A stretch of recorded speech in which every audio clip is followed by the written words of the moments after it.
Voilà les joueurs d'Angesco comme vous ne les avez jamais vus. La semaine dernière, nous les avons suivis pendant leur déplacement à Metz. Angers-Metz, c'est un peu plus de 600 km, donc l'équipe est partie la veille du match en train. Un moyen de locomotion plus rapide et surtout moins contraignant. Je préfère voyager en train qu'en bus, parce que des fois en bus c'est vrai que c'est long. Et après les matchs, des fois il y a la fatigue. Et dans le bus on peut pas très bien récupérer. Il aura quand même fallu 5 heures pour rejoindre la Moselle. Dès leur arrivée à Metz, l'ensemble du groupe rejoint l'hôtel. Les joueurs se partagent les chambres et partent s'installer très rapidement puisqu'il est un peu plus de 19h30.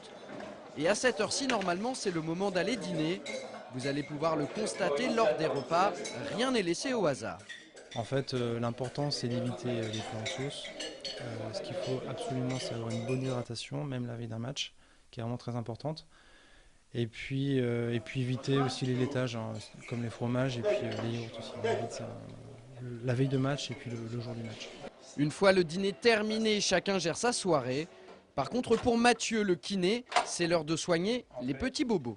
On fait plutôt des petits réglages, on ajuste un peu les quelques douleurs qu'ils peuvent avoir. Et surtout, on met en confiance un joueur à la veille d'un match et il se sent rassuré en fait, hein, quand il voit le kiné. Donc c'est plus aussi un effet je dirais un peu psychologique pour dormir, passer une bonne nuit avant un grand match.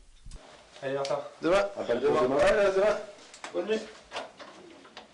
Bonne nuit. Ciao, ciao. Il n'y a pas vraiment de règles pour monter à une heure précise dans les chambres, juste la responsabilité de chacun.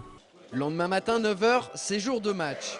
Premier réflexe des joueurs pendant le petit déjeuner, lire la presse locale. On ne sait jamais, une phrase assassine d'un joueur adverse ou d'un journaliste, ça peut motiver. Le groupe enchaîne quasi de suite avec une séance vidéo en compagnie de l'ensemble du staff.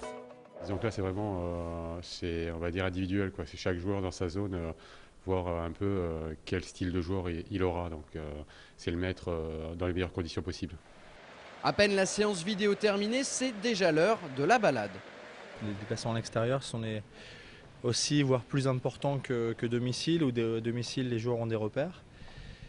Et l'extérieur, ça permet de travailler, être en complète cohésion et osmose avec le groupe et le staff pour préparer au mieux, je dirais, la rencontre de ce soir encore. La balade, au même titre que la causerie, c'est une des traditions lors des déplacements à l'extérieur. Tout est réglé comme une horloge.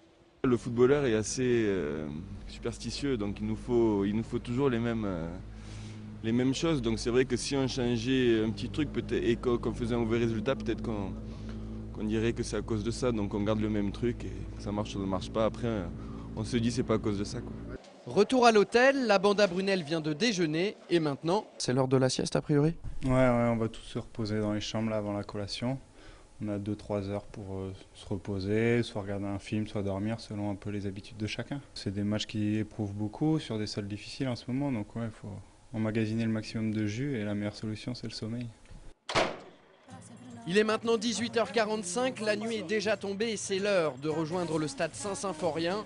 Il flotte comme un air de samba dans le bus. Dans quelques minutes, Angers tentera à nouveau de faire tomber un gros poisson. La suite demain dans SCO News. On reviendra sur l'après-match et le retour à Angers.